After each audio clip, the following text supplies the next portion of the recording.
We all remember the adrenaline rush, the deafening explosions, the heart-stopping stunts. Action films have always delivered spectacle, carefully orchestrated, precisely controlled, or so we think. But what if the real chaos didn't happen on screen, but off it? What if the explosions weren't part of the script, but came from tempers, egos, and fractured trust? Hollywood has always been a place where illusion triumphs over truth, where stories are rewritten in the editing room and reputations buried behind glossy posters. But every so often, the chaos behind the camera becomes impossible to hide. Some of these films nearly collapsed mid-production. Others did collapse, only to be salvaged at the last second. On set, friendships turned into feuds. Directors were fired while cameras were rolling. Studios panicked. Stuntmen bled. Actors walked off. And what landed in theaters was often a miracle of sheer willpower or desperate marketing. You've heard of these films, you've probably watched them, but you've never heard what happened when the cameras weren't rolling. Behind the slow-motion explosions, the rooftop chases, and the heroic one-liners, there were lawsuits, hospital visits, nervous breakdowns, and secrets the studios prayed would never leak. This isn't a countdown of your favorite action scenes. This is a descent into the mayhem that made them possible. Let's rip back the curtain. Let's dive into 15 action films that exploded not in their scripts but in their production. Fact hash on. Mad Max, Fury Road, 2015. Fury behind the fury. It was chaos on wheels, and not just in the script. Mad Max. Fury Road redefined the modern action genre with its blistering pace and savage visuals. But few know just how volatile the production was behind the camera. Director George Miller envisioned a visceral opera of madness in the Namibian desert.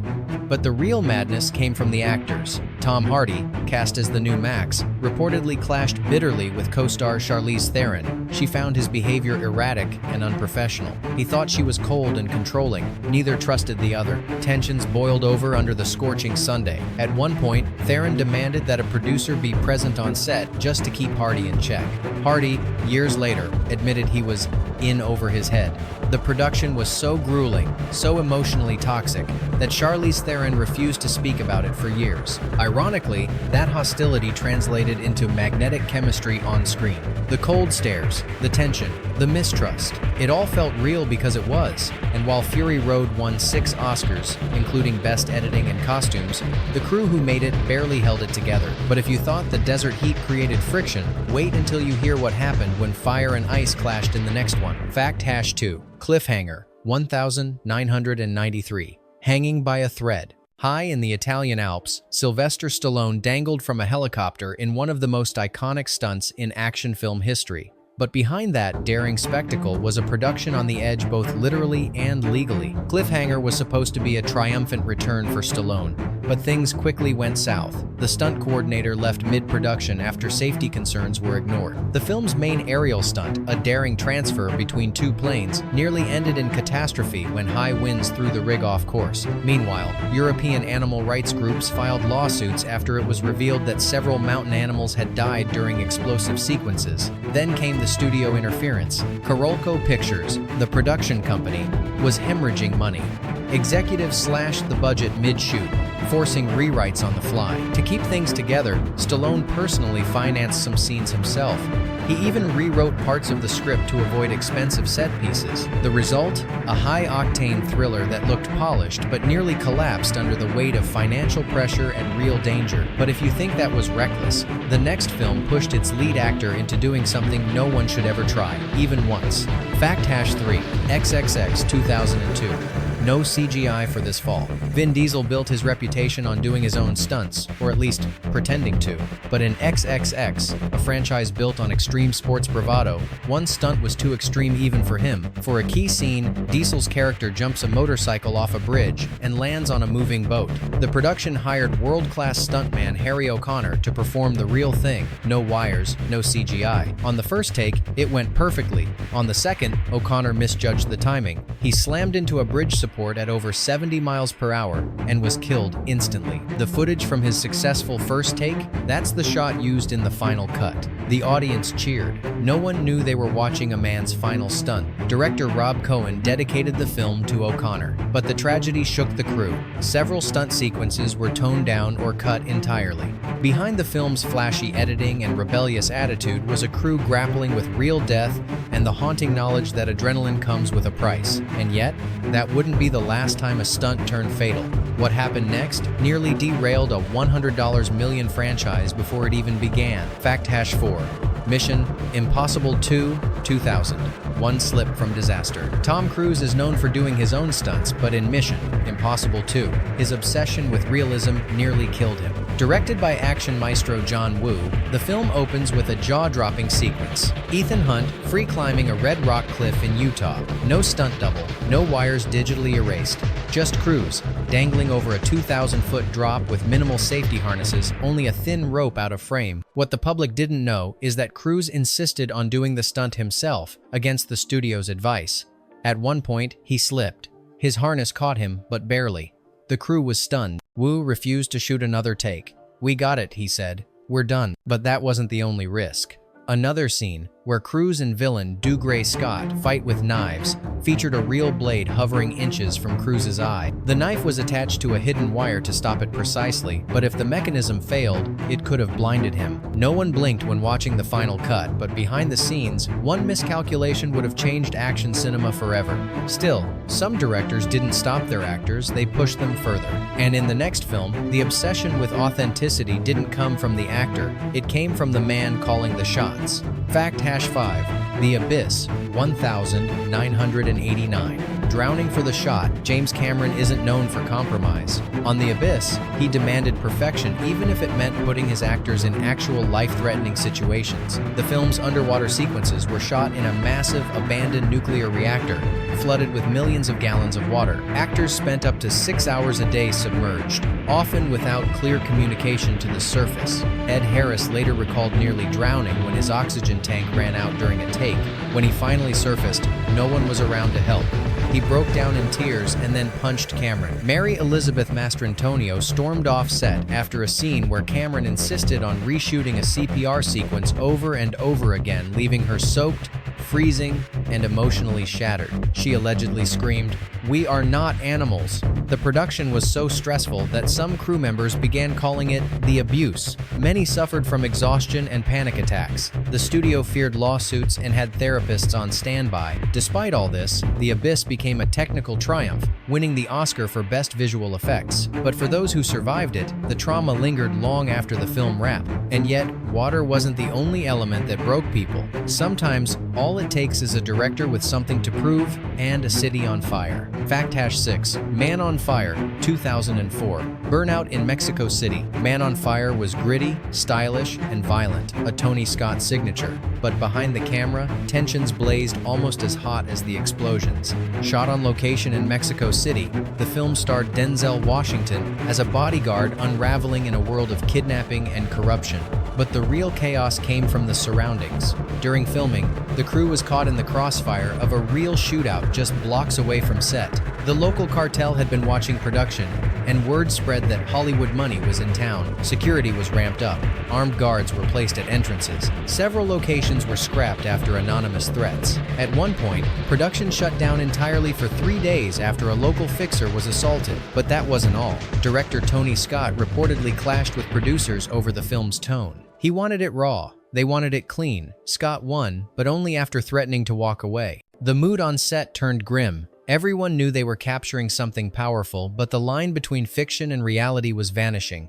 Denzel later admitted, "You didn't need to act fear in those scenes. You just needed to look around." Up next, a legendary director loses control, a crew walks out, and the only thing louder than the explosions was the screaming behind the camera. Fact hash 7. Waterworld, 1995. Sinking millions, Waterworld was supposed to be a futuristic epic, a bold gamble that would cement Kevin Costner's reign in Hollywood. Instead, it became one of the most infamous behind-the-scenes disasters ever filmed. Shot entirely on open water off the coast of Hawaii, the production was plagued from the start. A floating set the size of a football field sank after a sudden storm. It had to be rebuilt at a cost of millions. The crew endured seasickness, sunburn, and 14-hour days under relentless tropical heat. But the true explosion came from Costner himself.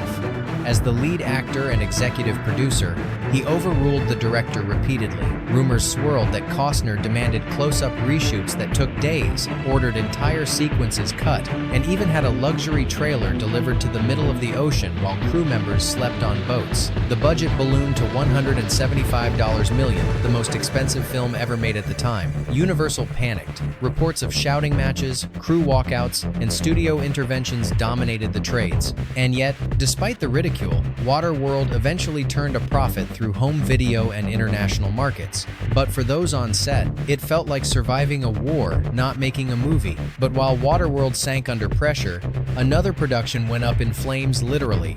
And this time, the destruction wasn't accidental. Fact hashite. The Crow, 1994. Death on set. The tragedy of The Crow is no longer a secret, but the full scope of the chaos still stuns to this day. Brandon Lee, son of martial arts legend Bruce Lee, was poised for stardom. Then, on the 31st of March 1993, during a scene involving a revolver, a prop gun misfired. A fragment of a dummy round had been left in the barrel from a previous take. The blank fired it with deadly force, striking Lee in the abdomen. He died hours later. The production halted. Lawsuits flew. Crew members quit, but the studio, afraid of financial ruin, decided to finish the film using a body double and digital effects. What many don't know is that The Crow was already a cursed set. Multiple accidents had occurred. A carpenter was electrocuted, a storm destroyed key equipment, and a stuntman fell through a roof. Some crew whispered that the film was haunted. The final product was dark, atmospheric, and unforgettable. It became a cult classic, but it came at the highest price imaginable, the life of its rising star. And while some tragedies are accidents, others come from human fury, when egos, fists, and fear collide in the worst way. Fact #9. Blade, Trinity, 2004. Snipes versus everyone. What happens when your lead actor refuses to speak to anyone on set? On Blade, Trinity, that was just the beginning. Wesley Snipes, returning for his third outing as the vampire hunter, reportedly descended into near-total isolation during filming. He refused to come out of his trailer. He communicated with the director only through sticky notes. In scenes with co-stars, he often demanded the camera avoid his face. One crew member recalled Snipes would walk off mid-scene, and body doubles had to finish entire sequences. Director David Goyer and producer executives clashed over whether to confront him, but no one wanted to spark a meltdown. Ryan Reynolds, who played a supporting role, later described the experience as tense beyond belief. At one point, Snipes allegedly tried to choke Goyer on set, an incident both parties have denied, but was widely reported in industry circles. The film was savaged by critics and underperformed at the box office. Insiders quietly labeled it the shoot from hell. Coming up, a war epic that started with ambition and ended with so much damage, its director nearly quit Hollywood forever. Fact #0. Apocalypse Now, 1979. The jungle that ate a movie. Some films are born in madness. Apocalypse Now was forged in it. Director Francis Ford Coppola set out to adapt Joseph Conrad's Heart of Darkness into a Vietnam War epic. But what followed was 3 years of spiraling chaos in the jungles of the Philippines. Monsoons destroyed entire sets. A typhoon halted production for weeks. A civil war broke out nearby, and at one point, the military seized crew equipment, thinking they were actual combatants. Then there was the cast. Martin Sheen, battling alcoholism, suffered a near-fatal heart attack during filming. He crawled out of his hotel room to seek help. Marlon Brando showed up overweight, refused to memorize lines, and demanded to be shot in shadow. Coppola mortgaged his house to keep filming. He lost 100 pounds. He suffered a nervous breakdown. At Cannes, he famously said, "We had access to too much money, too much equipment, and little by little, we went insane." The film was ultimately a masterpiece, but it cost its makers everything. Sanity, health, years of their lives. It's not a metaphor. The war did come home. If you think that was madness, the next film rewrote its own ending because its star simply disappeared. Fact #9. The Man from UNCLE, 2015. Missing in action. Guy Ritchie's stylish reboot of The Man from UNCLE seemed smooth on the surface, but below it, things were falling apart. Armie Hammer and Henry Cavill were cast as suave agents from opposing sides of the Cold War. But weeks into filming, Hammer vanished. Without warning, he flew back to the US and refused to return until contract disputes and scheduling conflicts were resolved. Production stalled. Ritchie was furious. The studio panicked. Hammer's absence meant massive reshoots, script rewrites, and the cancellation of entire scenes. To cover, they brought in body doubles and rewrote entire subplots to reduce his screen time without cutting him completely. Behind the scenes, tempers flared. Cavill reportedly shouldered entire dialogue scenes solo, while producers scrambled to salvage a timeline already bleeding money. The film was completed, but just barely, and while it became a cult favorite later, insiders knew the man from UNCLE had nearly been taken out by one of its own spies. But if one actor going rogue is bad, imagine an entire cast mutinying against their director. That's what happened next. Fact Hasson 2, Three Kings, 1999, Mutiny in the Desert. Three Kings blended action, satire, and Gulf War politics, but its behind-the-scenes warfare became just as explosive as its on-screen battles. Director David O. Russell is known for pushing boundaries and tempers. On this set, his clashes with star George Clooney became the stuff of legend. Clooney, disturbed by Russell's treatment of crew members, confronted him. The two nearly came to blows. On one occasion, Clooney reportedly pinned Russell against a wall after seeing him scream at a camera assistant. The atmosphere turned toxic. Crew members were divided, some loyal to the director's vision, others to Clooney's leadership. Russell insisted on improvisation and reshoots deep into post-production. Warner Brothers considered replacing him, but backed down after test screenings were strong. The final film was praised as bold and provocative, but it also marked the last time Clooney worked with Russell. In later interviews, Clooney called it the worst experience of my professional life. And yet, sometimes chaos leads to brilliance. In our next film, disaster struck so hard the cast had to finish the shoot without the director. Fact Hasson 3, World War Z, 2013. The script with no ending. World War Z was meant to launch a new franchise, with Brad Pitt at the helm and a globe-trotting zombie epic at its core. But halfway through production, one crucial detail was missing: an ending. The film had shot massive sequences in Malta, Scotland, and Hungary. Millions were already spent, but the third act made no sense. Audiences in test screenings were baffled. The climax, an overblown battle in Moscow, was confusing, tonally inconsistent, and emotionally hollow. So the studio did the unthinkable. They threw it all out. They shut down production for 7 weeks, while writers Damon Lindelof and Drew Goddard were brought in to rewrite the final third of the movie from scratch. Hundreds of crew sat idle. Morale plummeted, one producer later admitted. "We were burning money like it was tissue paper." Brad Pitt, who also produced the film, fought to keep it alive. The final version, scaled down to a tense, claustrophobic sequence in a lab, was a creative Hail Mary. Ironically, it worked. The film became a hit, but behind the scenes, it was chaos bordering on collapse. A $190 million film with no map and no compass. And if you thought losing an ending was bad, the next film lost something even worse: its lead, in the middle of filming. Fact Hasson 4, Gladiator 2000. A Ghost in the Arena. Ridley Scott's Gladiator was hailed as a modern epic, but one of its stars never lived to see it completed. Oliver Reed, cast as the Gladiator trainer Proximo, delivered a powerful performance before suddenly dying of a heart attack during a break from filming in Malta. He was 61. Reed's death posed a nightmare scenario. Key scenes hadn't been shot. The character's arc was unfinished. Rewriting wasn't an option. His role was pivotal. So the crew turned to a combination of body doubles, voice manipulation, and early CGI to resurrect him. The technology was cutting edge at the time, and the cost was enormous. Estimates placed the digital work at over $3 million just to finish a handful of scenes. The team worked in secret, unsure if audiences would notice. Most didn't. The film swept the Oscars. Reed was praised posthumously, but for those who worked through those weeks, the feeling was eerie. They were building a ghost into the film, literally, but while Gladiator carried its loss with dignity, the final entry on our list ended with so much hostility, the director walked away and never looked back. Fact Hasson 5. The Island of Dr. Moreau, 1996. Madness in the Jungle. Few productions were as cursed or as insane as The Island of Dr. Moreau. The original director, Richard Stanley, spent years developing the adaptation, but just 3 days into filming, he was fired by the studio, allegedly due to clashes with stars and the chaotic logistics on location in Australia. Furious, Stanley didn't go home. He snuck back onto set in disguise, watching from the sidelines. John Frankenheimer was brought in as a replacement. He inherited a disaster. Marlon Brando refused to follow the script.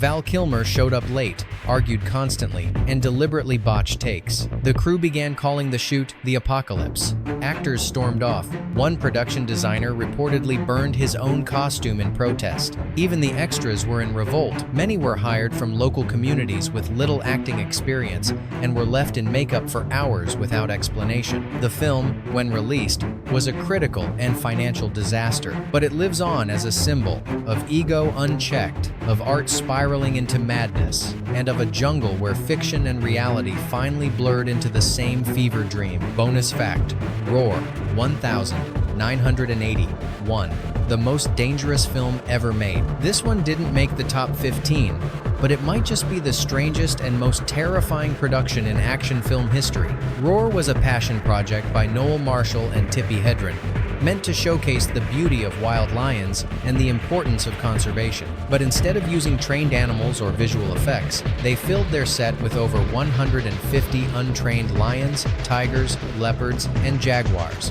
and then filmed among them. What followed was pure, documented madness. Crew members were attacked repeatedly. Cinematographer Jan de Bont was scalped by a lion and needed over 200 stitches. Tippi Hedren suffered a broken leg. Her daughter, a young Melanie Griffith, was mauled in the face and nearly lost an eye. Over 70 documented injuries occurred during production. The insurance company pulled out. The crew dwindled. Many refused to return. And yet, filming continued for 11 years. Marshall insisted on realism on living with the animals. But the result wasn't just a chaotic shoot. It was psychological warfare. People lived in fear daily. The footage is stunning, surreal, and horrifying. Because it's not staged, what you see really happened. Roar was a box office failure, but in retrospect, it's a chilling testament to how far some creators will go for authenticity, for vision, or for sheer obsession.